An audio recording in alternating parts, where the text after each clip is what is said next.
Hello beautiful people, welcome back to your YouTube channel आपकी career का आधारशिला education villa.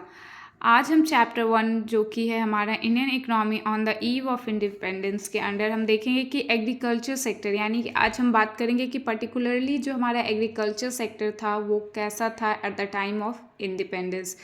The first point is low production and productivity. हमारा जो production था वो भी बहुत लो था और प्रोडक्टिविटी जो थी हमारी वो भी बहुत लो थी।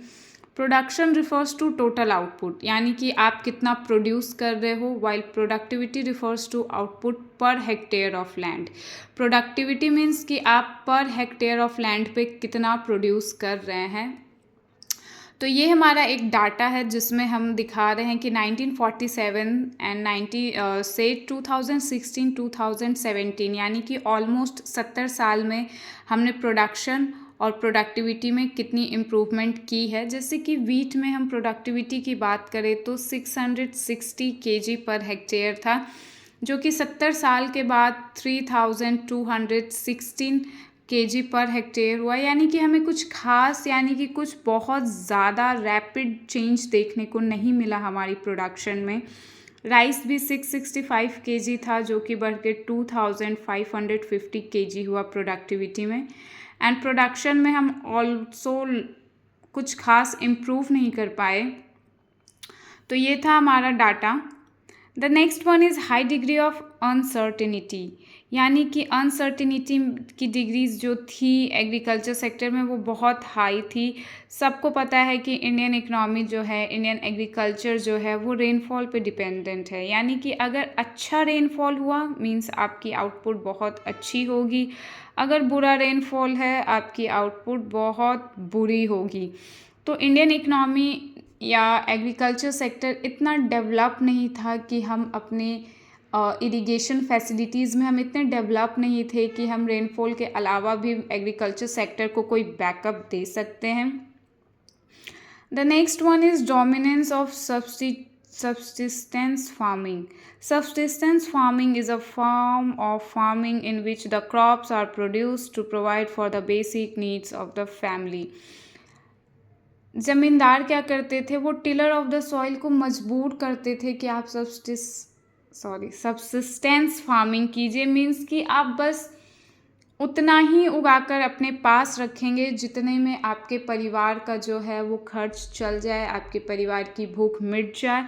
तो डोमिनेंस होता था सबसिस्टेंस फार्मिंग का, यानी कि आपको उतना ही उगाना है जितने में आप सरवाइव कर सके, आप इससे ज़्यादा नहीं उगाएंगे। और अगर आप ऐसा करते हैं तो सारा जो प्रोडक्शन है वो ज़मींदार को जाएगा।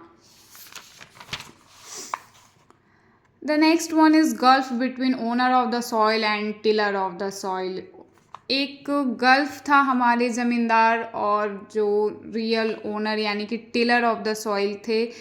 Owners were merely interested in maximising their rental income. The tiller of soil were merely given enough for subsistence. यानी कि ओनर्स जो थे, यानी कि जो ज़मींदार थे, उनको बस इतना मतलब था कि उनका जो रेंटल इनकम है वो एज मच एज हो सके, और टिलर्स को सिर्फ उतना ही दिया जाता था जितनी कि उनके परिवार के लिए सफिशिएंट हो। तो एक गल्फ यानी कि एक वॉर छिड़ी रहती थी between the zamindars and the tiller of the soil. The next one is small and fragmented holdings. Fragmented holdings means a piece here and a piece there. Means small and fragmented holdings, यानी कि मान लीजिए एक ज़मीन आपकी यहाँ पे है, फिर अगली जो एक ज़मीन का टुकड़ा आपका यहाँ पर है, अगला ज़मीन का टुकड़ा आपका 4 किलोमीटर के बाद है। तो दैट इज़ फ्रेगमेंटेड होल्डिंग। छोटी छोटी ज़मीन के टुकड़े होते थे जहाँ पे आपको प्रोडक्शन करने में बहुत दिक्कत होती थी, और कुछ ज़मीन तो ऐसी होती थी जो बिल्कुल भी अनइकोनॉमिकल थी, यानी कि वहाँ पे आप कुछ भी प्रोड्यूस नहीं कर सकते थे। तो ये था हमारा एक डिमेरिट एग्रीकल्चरल सेक्टर का।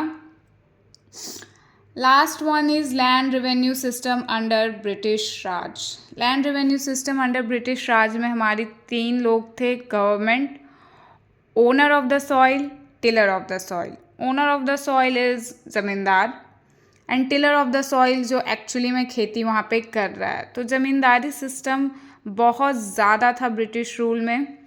फीचर्स क्या थे हमारे ज़मींदारी सिस्टम के कि परमानेंट ओनर ऑफ सॉइल, ये परमानेंट ओनर थे सॉइल के, ये एक फिक्स्ड अमाउंट देते थे गवर्नमेंट को एज अ रेंट, और ये जितना मन उतना टिलर ऑफ द सॉइल से ले सकते थे, यानी कि ये अपना रेंटल इनकम जितना मन उतना बढ़ा सकते थे। तो ये ईजिली एक्सप्लॉइट कर लेते थे हमारे टिलर ऑफ द सॉइल्स को।